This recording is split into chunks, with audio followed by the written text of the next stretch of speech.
Hello and welcome back to the Organ Loft. And continuing my story, if you remember a couple of videos back, I was in Hull as a student.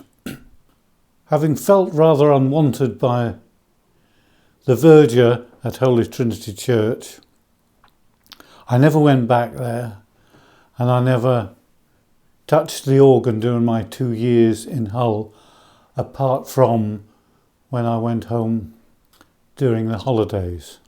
After 2 years, I got a job in Manchester with a firm of chartered accountants and found a bedsit in West Didsbury. And as usual, on the first Sunday morning, off I went to find a church, and I could hear bells ringing in the distance. And I arrived at Christ Church, West Didsbury. At the end of the service, I walked up to the front to have a look at the organ. The organist was still playing the outgoing voluntary.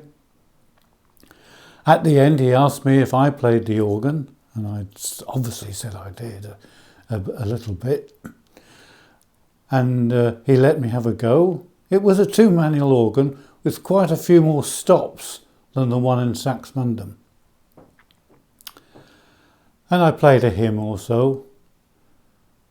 At the end, he suddenly just said to me, "This is my last day as organist here. Do you want the job?" I didn't know what to say, really. I'd never experienced that. I did say I would help out.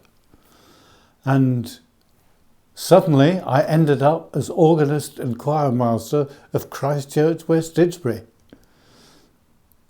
with very little experience. Some might say this is the best way to learn, but I'm not so sure now. I picked up a lot of bad habits, I think. What I mainly learned is to keep going regardless of the mistakes you make, and to lead by playing the tune. And if you didn't get all the other notes right, try and get the tune right. So today I've put together the sort of music I would have played then, and I've, if you like, practiced it the same as I would have done then, just almost like a quick run through to see that I can manage it. So I start with the obvious, a hymn. I've chosen "O Worship the King" to the tune Hanover.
In those days, the morning service was Holy Communion, and we had it set to Merbecke, which some of you may remember. I had heard Merbecke and could sing it, but I'd never played it. But I managed to do that without pedals.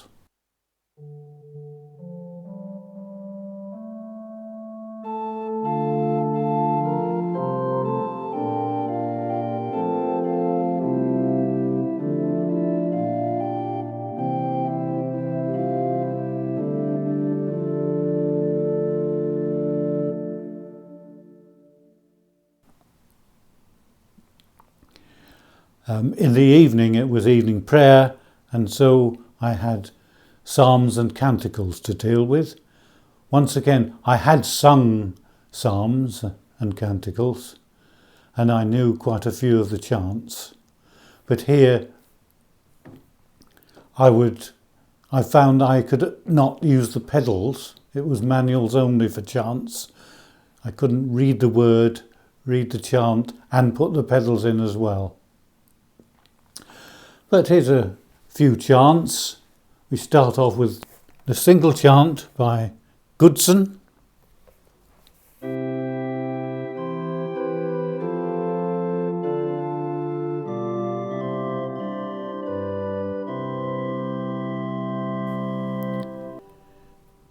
A double chant by Turle.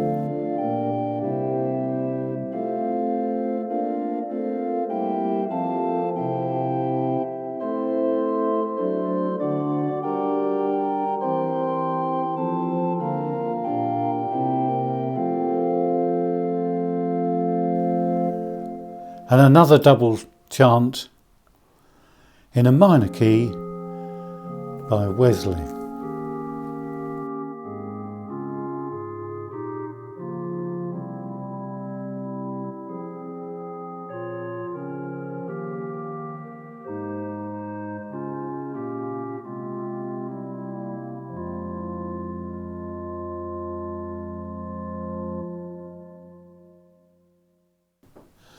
And sometimes it was necessary to accompany an anthem. I tried more often than not to have unaccompanied anthems so I could conduct the choir, but sometimes we had anthems with an accompaniment. For instance, Ave Verum by Mozart.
And of course, finally, I had to play an outgoing voluntary. I did buy myself some manuals only music, which I played quite a bit. I suppose that's a bit like cheating. But if I did use pedals, I would probably play something like a short prelude from Bach's Short Preludes and Fugues. And a common one I used to play is the one in E minor. For some reason, I don't know how this happened, but I've always played this, even though the music says MP great. I've always played it on the swell and included a 16-foot reed with box closed to give a rather thick sound, which I liked, and even today I use that same registration. I know you'll all laugh at it when you hear, but here is a thick-toned version of the Short Prelude in E minor by Bach.